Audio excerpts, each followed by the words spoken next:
Il y a de sérieux doutes, des doutes sur les bases de calcul du gouvernement pour ficeler son budget. L'exécutif est-il trop confiant, trop optimiste en la matière ? En matière de croissance, en matière de déficit ou d'inflation, c'est en tout cas ce que laisse entendre la Cour des comptes et le Haut Conseil des finances publiques. On va vous expliquer pourquoi et pourquoi c'est important pour nous tous avec Frédéric Delpech, François-Xavier Pietri, Nicolas Domenac et Rachel Binas. Avant de vous entendre, Névin Potros, on va remettre l'église au centre du village en matière de croissance, de déficit, d'inflation. Que prévoit le gouvernement et quelles sont les perspectives de la Banque de France et de l'INSEE ? Alors, concernant la croissance, le gouvernement table d'ici la fin de l'année sur une croissance à 2,5%. Le gouvernement qui est bien plus optimiste que l'INSEE ou que la Banque de France qui table tous les deux sur une croissance plutôt située aux alentours de 2,3%. Même chose concernant l'inflation. Le gouvernement espère qu'elle ne dépassera pas les 5%. L'INSEE est bien plus optimiste avec 5,5% d'inflation d'ici à la fin de l'année. Même chose pour la Banque de France, 5,6. Enfin, dernier élément, le déficit. Le gouvernement espère le maintenir à 5%. L'INSEE ne préfère pas se prononcer. Quant à la Banque de France, même chose, 5% de déficit. Un objectif qui est jugé tout simplement inatteignable pour Pierre Moscovici, le président de la Cour des comptes, qui dit ceci: ce déficit à 5% n'est pas atteignable, n'est pas inatteignable. On n'est pas dans l'insincérité, mais il faudrait que toutes les hypothèses favorables jouent dans un sens positif. C'est un peu la vie est belle. Alors, comment expliquer ces décalages entre les prévisions des uns et des autres ? Alors, toujours selon la Cour des comptes, en fait, le gouvernement n'a pas assez pris en compte deux incertitudes majeures. D'abord, la guerre en Ukraine, mais également la situation sanitaire. Et puis surtout, le gouvernement a prévu de bien plus dépenser que ce qui était initialement prévu. Des dépenses liées notamment aux aides en faveur du pouvoir d'achat, comme les revalorisations des retraites et des prestations sociales, les remises sur le carburant. Selon la Cour des comptes, tout ça coûtera 60 milliards d'euros de dépenses publiques supplémentaires par rapport à ce qui était attendu. Alors Bercy a évidemment répondu, elle a expliqué que ces dépenses avaient d'ores et déjà été prises en compte et surtout que Bercy pouvait bénéficier d'un surplus de recettes de 50 milliards d'euros qui allait notamment permettre de payer toutes ces nouvelles dépenses en faveur du pouvoir d'achat. Merci Névin, ça fait beaucoup d'argent, 50 milliards d'euros. Qui a tort, qui a raison ? Écoutez, moi, j'ai plutôt tendance à croire que c'est la Cour des comptes et le Haut Conseil qui sont dans le vrai. Alors, pourquoi sur la croissance, ce qui est intéressant, c'est que tous les organismes révisent en ce moment régulièrement à la baisse la croissance. La Banque de France et l'INSEE, on vient de le voir, sont en dessous. Mais surtout, le peu de croissance qui reste, il est dû au passé. Il est dû au rattrapage de la sortie de crise. En revanche, l'horizon, il ne cesse de s'assombrir. Il y a l'Ukraine, ça a été évoqué. Mais il y a aussi la Chine qui tourne en ce moment au ralenti. Ça, c'est un vrai sujet. On a encore des nouvelles menaces de confinement en Chine. Et il faut savoir que là, c'est une pénalisation très forte de l'économie. Donc, l'horizon s'assombrit, est en train de s'assombrir, et ça, manifestement, le gouvernement n'en tient pas très compte. Et l'autre point, c'est les 50 milliards de recettes. Là, c'est quand même un peu curieux. Elisabeth Borne, dans son discours, compte d'une certaine façon sur le plein emploi et sur la croissance pour financer les dépenses nouvelles. Sauf que on n'y est plus. L'an dernier, la croissance à 7%, c'était 30 milliards de recettes en plus. Ça, c'est fini. Évidemment, cet argent-là, on ne pourra plus le compter dans les comptes. Elle comptait aussi sur l'arrivée au plein emploi, de moins en moins de chômeurs. On est plutôt sur une stabilisation à 7%, ce qui est déjà pas mal. Mais là aussi, on est un peu en dessous des radars. Vous voyez ? Donc, les recettes, on ne voit pas trop où elles sont. La croissance, elle est un peu en dessous. Les dépenses qui explosent, là, pardon, mais la Cour des comptes est pour le coup totalement dans le vrai. Le plan de pouvoir d'achat, c'est 20 milliards. Les baisses d'impôts, la fin de la redevance, les baisses d'impôts de production pour les entreprises, c'est 12 milliards. EDF, la renationalisation, c'est 7 milliards. Enfin, je veux dire, le catalogue des dépenses, il ne cesse d'augmenter. Et à côté, les économies, La réforme des retraites, par exemple, c'est quand même le sujet sur lequel on repousse l'échéance. Il faut savoir qu'une réforme des retraites, par exemple, l'âge de départ à 65 ans, c'est 17 milliards d'économies par an. Mais on n'y sera pas à l'âge de départ à 65 ans. Ouais. Donc ça, on voit bien qu'il y a des déséquilibres et que on voit bien qu'il y a des déséquilibres et que aujourd'hui, c'est plutôt effectivement la Cour des comptes et le Haut Conseil qui sont dans le vrai. Voilà, pour illustrer ces petites tensions sur l'économie française, un chiffre qui vient de nous parvenir, celui du déficit commercial, il a atteint un nouveau record au mois de mai, 13,1 milliards d'euros. Donc c'est énorme, essentiellement dû à la dégradation du solde énergétique. Donc tout ça, ça ne va pas arranger les affaires du gouvernement. Sur ces questions de budget, de rentrée fiscale aussi, je voudrais vous faire écouter ce qu'a dit Olivier Faure, le socialiste membre de la NUP ce matin. Vous me dites, est-ce que vous voulez rien ou un peu plus que rien ? Je vous dirais un peu plus que rien. Mais la réalité, c'est que, vous venez de le dire, 20 milliards qui sont mis sur la table. L'État vient, grâce à l'inflation, de récupérer 57 milliards de plus. Donc, il y a un problème, il y a un sujet, le compte n'y est pas. Voilà, ça sent le débat politique qui est en train de se cristalliser autour de cette question. Qu'est-ce qu'on fait de la cagnotte ? Enfin, la cagnotte, il faut vraiment regarder avec une loupe pour trouver une cagnotte. Mais enfin, 57 milliards, si, quand même, c'est une cagnotte. Oui, mais enfin, une cagnotte comparée au déficit dont on vient de parler. Ah oui, non, mais là, vous avez raison. Donc, voilà. Mais en tout cas, oui, ce qui est certain, on est dans un débat politique maintenant, puisque les mesures pouvoir d'achat, elles sont sur la table, le gouvernement les a présentées. Et comme Elisabeth Borne a dit il y a 2 jours, on va discuter. Donc, on va écouter vos amendements, vos propositions. Ça commence. Voilà, le Parti socialiste qui dit c'est pas suffisant. Olivier Faure qui explique qu'il faut aller un peu plus loin. Alors, on connaît les propositions des socialistes et de la NUP, c'est-à-dire un SMIC à 1 500 €, alors un blocage des prix, un certain nombre des revalorisations plus importantes du salaire des enseignants, etc. Le coût du programme de la NUP par an, c'est 250 milliards, c'est ça, c'est ce qui avait été établi, je crois. Oui, alors après, ça dépend. Toutes les mesures pouvoir d'achat, c'est beaucoup moins que ça quand même. Mais en tout cas, dans les mesures qui ont été demandées là ces derniers jours par les représentants de la NUPS, il y a un certain nombre de choses que le gouvernement a déjà retoquées. Elisabeth Borne, dans sa réponse aux parlementaires mercredi, elle leur a dit le SMIC à 1 500 €, ce serait la banqueroute, ce serait les emprunts russes, la banqueroute de la France, n'y comptez pas. Donc voilà, le débat politique qui s'ouvre avec des demandes qui ne vont pas être acceptées par le gouvernement. Alors après, trouver un compromis, ça veut dire peut-être le gouvernement va peut-être en rajouter un petit peu. On peut imaginer que ces 20 milliards ou 25 milliards augmentent un peu au cours du débat budgétaire.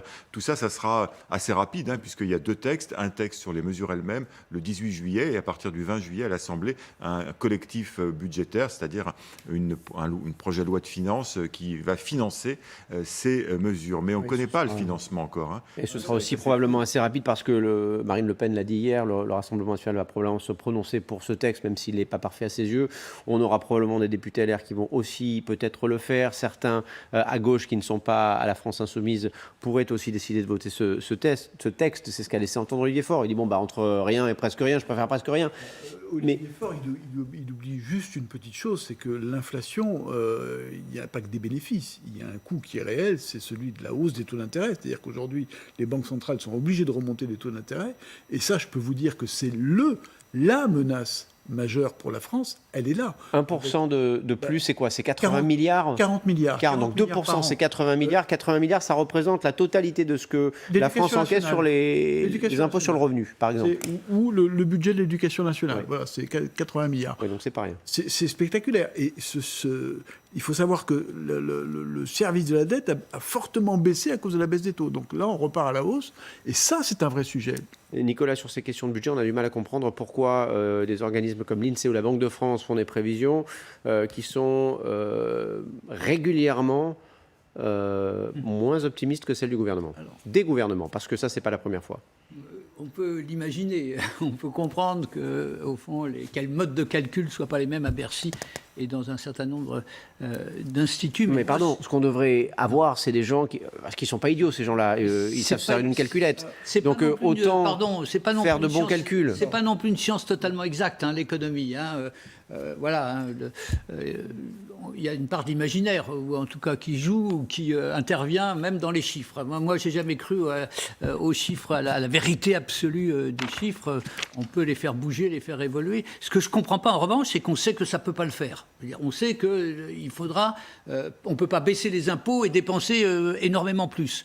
Donc j'avais cru qu'il y avait une piste lorsque le président de la République a dit qu'on allait s'attaquer aux profiteurs de guerre. Hein, donc ça annonçait que sur les hyper-profits, au fond, on ferait un appel exceptionnel. Or, rien pour l'instant. Donc, rien pour l'instant et rien chez les autres non plus, d'une certaine façon, chez beaucoup d'autres, sur les économies. Donc là, le débat, il fait que commencer. Il va venir et il faut qu'il vienne parce que, notamment sur les profiteurs de guerre et les hyper-profits, parce que une des raisons de l'inflation, elle est psychologique, on ne le dit jamais assez, c'est que les gens trouvent qu'il y a une injustice et qu'il faut qu'il soit augmenté. Ben voilà. Avant de retrouver Bernard Cohen qui nous attend, il est patron de la CPME Paris-Île-de-France. Rachel Binas, est-ce que ces perspectives économiques du gouvernement, c'est du volontarisme, c'est de l'optimisme ou c'est du suicide ? Bien sûr qu'il y a une forme de méthode Coué.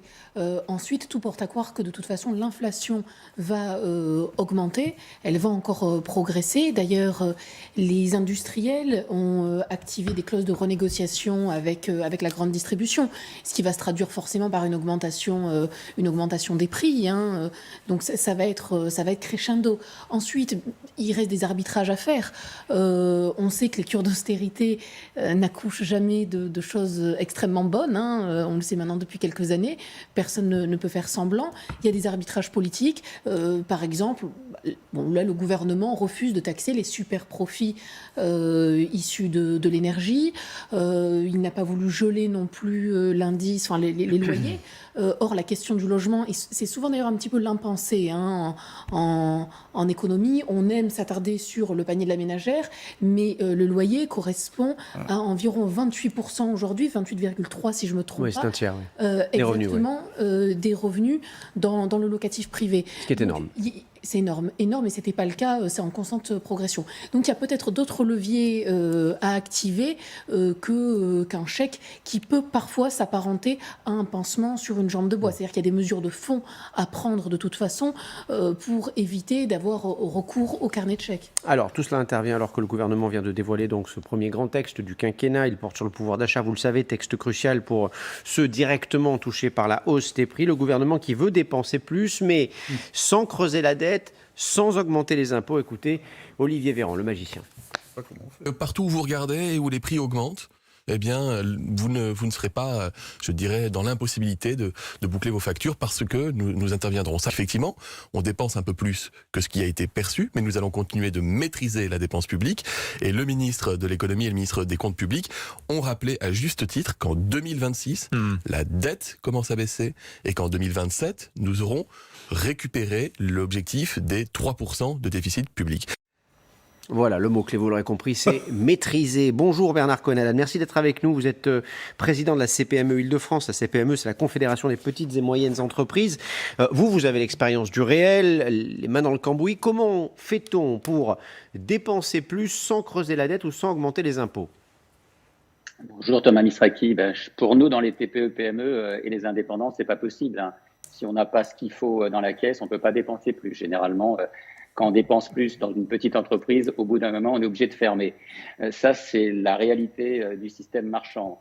En revanche, c'est vrai qu'on a besoin de maintenir un certain nombre d'aides, et notamment en matière d'emploi, en matière de formation, en matière aussi de primes à l'intéressement et en matière, bien entendu, de baisse des charges fiscales, parce que beaucoup de nos entreprises sont encore dans une dette sociale fiscale et une dette aussi bancaire, puisqu'on est encore dans des remboursements de PGE. Donc vous voyez, l'horizon peut-être s'assombrit, mais il est encore plus sombre pour beaucoup de nos entreprises parce que avec la baisse du taux de marge et l'augmentation de l'inflation, quand on annonce 5,5% d'inflation sur l'année, il est rare que beaucoup de nos petits commerçants ou indépendants augmentent de 5% leurs charges et leurs prix. Une petite question annexe.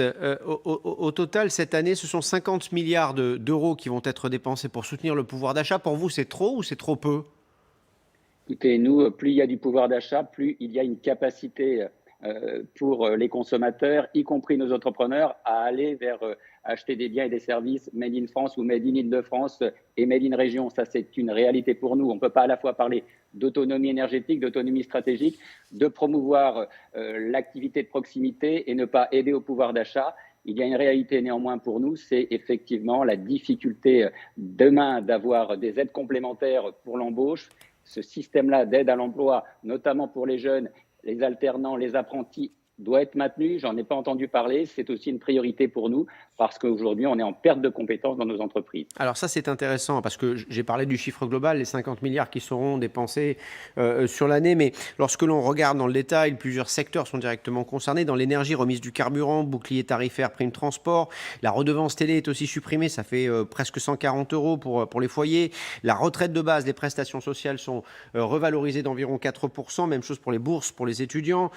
On a parlé du chèque alimentation, 100 € plus 50 € par enfant pour 8 millions de foyers. Est-ce que cet argent est finalement bien dépensé? Et est-ce que vous n'avez pas le sentiment que les entreprises sont un peu le parent pauvre de ce plan de soutien au pouvoir d'achat? Écoutez, moi j'ai l'impression, à travers ce que j'ai entendu dans le discours de politique générale hier et dans ce que vous avez dit tout à l'heure sur le plateau, c'est qu'il y a quand même une volonté aussi d'accompagner les entreprises à travers la suppression de la CVAE. C'est pas négligeable dans certaines grandes métropoles, c'est un point extrêmement lourd pour beaucoup de nos entreprises. Les impôts de production, il faut les maintenir à la baisse. Il y a aussi la capacité d'augmenter la prime du pouvoir d'achat de 3 000 € à 6 000 €. Elle était à 2 000 € avant. Si on peut l'étaler, ce serait bien. Ce qu'il ne faudrait pas demain, c'est qu'on ait une pression supplémentaire sociale avec des augmentations de salaire qui nous seraient imposées. Ça, c'est extrêmement difficile. S'il y a un blocage des prix, s'il y a une limitation d'un certain nombre, une augmentation aussi toujours du prix des matières premières, une raréfaction du prix des matières premières, c'est le cas aujourd'hui. On ne pourra pas s'en sortir parce que nous sommes aujourd'hui en finance tendue dans les TPE-PME. Et puis, il ne faut pas oublier que les indépendants sont aussi souvent les laissés pour compte, même si j'ai vu dans le texte qu'il y avait une capacité d'octroi d'une aide de 550 € pour les indépendants. Ce ne sera pas négatif, c'est même un point positif. Et pourtant, Elisabeth Borne vous demande d'en faire un peu plus, de participer au combat, si j'ose dire. On va écouter la Première ministre, je vais vous faire réagir juste après. Moi, j'invite les entreprises qui le peuvent financièrement à augmenter les salaires ou à mobiliser ces primes de pouvoir d'achat. Et ça, vous nous dites non, c'est pas possible. Ben, je vous dis que c'est difficile, et d'ailleurs Nicolas Deménac l'a rappelé tout à l'heure, nous on n'est pas des profiteurs de la crise, ni des profiteurs de guerre, il faut quand même le dire, hein.